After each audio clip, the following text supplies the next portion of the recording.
Howdy folks. Well, as promised, here I am in the woods. I'm at my creek and I'm gonna have a day of rock hounding, playing in the water. Brought a hammock and a good book, may stretch that out later, take a nap. But I got a few things here, new gear updates, some of it new, some of it old, some of it modified. We're gonna go through that, and we got something I'm gonna try out. So without further ado, let's look at what I got. First off, just a little tin that I put this stuff in. It's waterproofing. What it is 1 part beeswax, 1 part turpentine, and half a part boiled linseed oil. Get you an old crock pot. You can find them real cheap over at the Goodwill store and thrift stores and that kind of place. And mix all your ingredients in there and melt it all together. And the trick to it is, if you're getting really good stuff, you have to stir it as it cools. So after you get it all melted, you turn the pot off and you stir it, and it takes forever. But anyway, it's pretty good stuff. Stinks to high heaven with whatever you treat, like this little bag here. The turpentine just stinks, but a couple of days the turpentine smell evaporates and pretty much goes away, and it works pretty good. Yeah, smear it on liberally. Get you a heat gun, hair dryer, something to that effect, and melt it all in real good. But as you can see, water just beads up and rolls right off of it. Give me a drink. Yeah, I know a bunch of you bushcrafters are looking at my plastic bottle and going, "Where's your stainless steel?" I have 2 40-ounce stainless steel bottles in my backpack. I like this little plastic thing. I fill it about half full of water, stick it in the freezer the night before, and then fill it the rest of the way with water the next morning. Ice cold water all day long. And as I drink the water out of it, I can add more water to it, and that chunk of ice will last most of the day. Okay, next thing I got to show you. The Condor Bush Lore had a new sheath made for it. The one that comes with it doesn't cover near as much as the handle. And it's made in such a way that it sticks out from your body as you're wearing it. That means it's going to grab every vine, stick, bush, and everything you walk past. And it's riveted together. I guess it's a pretty good sheath, but I got a guy that does really good leather work. It's welted all the way around. It holds it in there really tight. It's not coming out of there. And it sits close to my body. The knife itself, when you get one of these Condors, they are cheap. They are decent steel. They're not the best steel, but they're good, decent steel. They're not sharpened very well. You're going to spend some time at your whetstones getting one of these sharp. The handles are roughly sanded. Spend a little time, sand them down, oil them. Good to go. But for $30, $35, and you can't beat this thing. Next thing. This little hatchet, I know you guys have seen. I had the little Gerber made by Fiskars, and I still have that, and I'll still use it. And I would have brought it today, but I wanted to do the video and show you this thing. What this is a hand-forged in Sweden axe. It comes from Husqvarna. I have a feeling that one of the 2 big names that everybody in bushcrafting is familiar with made this thing. But a friend of mine, Dad, works at a Husqvarna dealer, and he was able to get this thing for me at cost. I paid $21 for this thing. No way in the world I was going to pass that up. Comes with a nice leather mask, but I'm going to have my leather guy make one to match all the rest of my leather gear. Good steel. I spent some time narrowing up the grip there. When I get it just like I want it, I'll smooth it out real fine and put some oil on it. But for now, I just wanted to show it to you.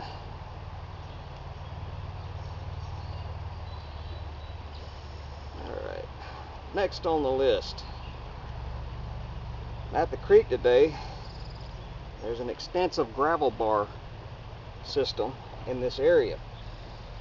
I'm doing some rock hounding. I want to check out the gravel's on the other side of the creek from me.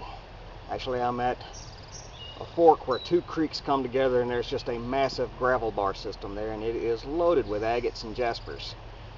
So in order to do that and not get what I'm wearing soaked and have to walk out in soaking wet boots and socks and clothes, I brought me some shorts to wear and found these things at a local sporting good. They're NRS titanium. They're like an aquasop thing. They have straps to cinch it down on your foot, Velcro everywhere. Got this big heavy duty zipper.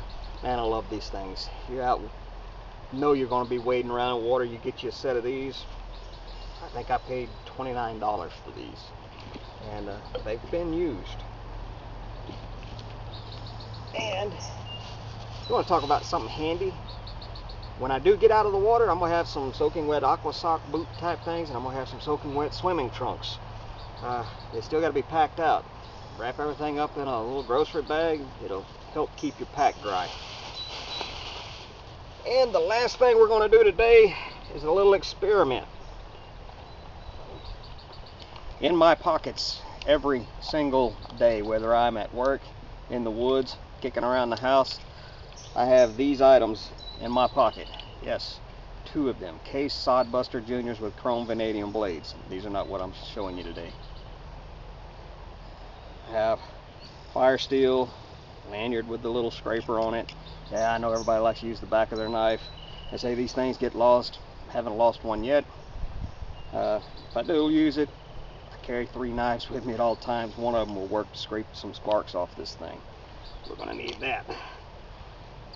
Match safe. It has a little ferro steel on the back side of it. Very hard to get a spark off that. I don't keep matches in this. I keep cotton balls with Vaseline. Great fire starter. I might be replacing the Vaseline. You'll remember we started everything out with this waterproofing stuff. That's what's going to be our experiment. Brought some cotton balls with me. And what we're going to do is see if this stuff works like the Vaseline. Turpentine. Everybody keeps saying that this mixture is highly flammable. Well, let's give it a try. Get a little more on there. Set that to the side. And work that in.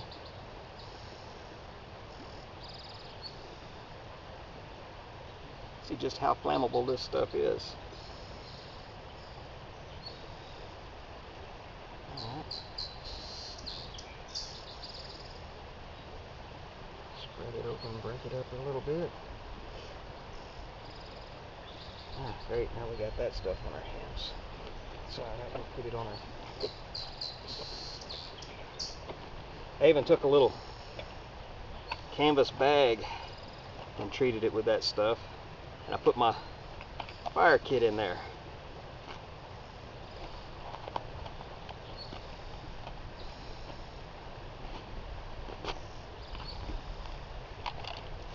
In fact, let's see just how flammable this stuff is. Nut brown tobacco tin. Thing's pretty old. It's from England. A friend of mine gave it to me. Let's pull out a fire steel, a little piece of flint rock. Let's see if this thing will catch with a cold spark.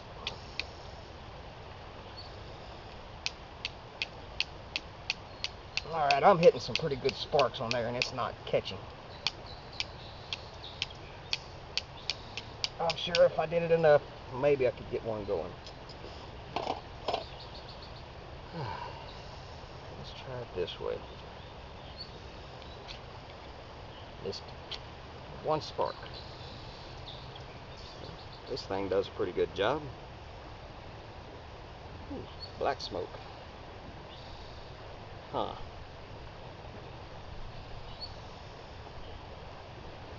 Let's see how long it'll burn.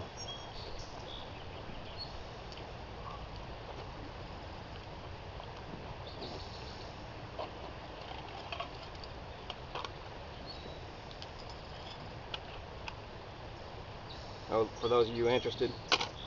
Pretty much the same stuff everybody keeps in a little fire tin. Got my steel, got my flint, got a little piece of tire inner tube, got a little magnifying glass, a little piece of pine resin, a couple of birthday candles, some jute twine, got a lamp wick in there that's charred on one end, got a little small Altoids tin with some charred material in it. If I run out, I'll use this thing to make more char. Still burning. Yep. I think that our mixture is pretty doggone good for getting your fire started. So instead of just a waterproofing recipe, we also have a fire starting recipe.